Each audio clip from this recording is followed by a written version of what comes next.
Ever wondered how Python programming works?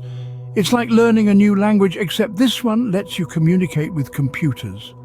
Today, we're going to delve into the world of Python, one of the most popular and beginner-friendly programming languages out there. First things first, what is Python? It's a high-level interpreted programming language. High-level means it's user-friendly and closer to human language.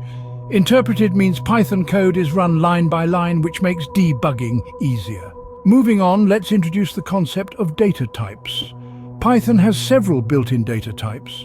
Numbers, strings, lists, tuples, sets, and dictionaries are some of the basic ones. Numbers can be integers, floats, or complex numbers. Strings, on the other hand, are sequences of characters enclosed in quotes.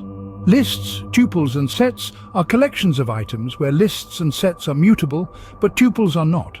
Dictionaries, however, are unique. They store data as key-value pairs. Next up, variables. Think of them as containers for storing data values. In Python, you don't need to declare the variable type. It's dynamically typed, meaning the type of data a variable holds can change. Now, on to loops.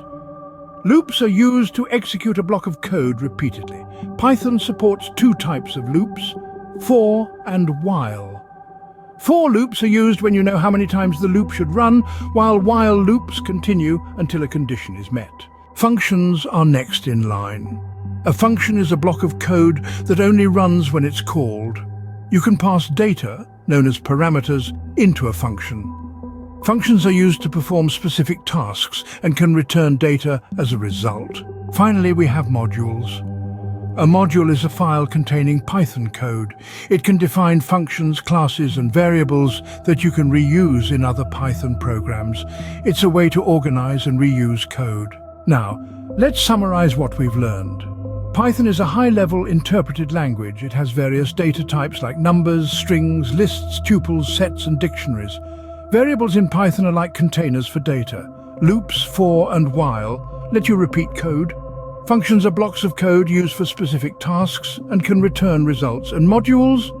They're the way to organize and reuse code. So, there you have it. A brief introduction to Python programming. It's a language that's both powerful and easy to learn. With Python, you can build anything from simple scripts to complex machine learning models. The sky's the limit. Happy coding!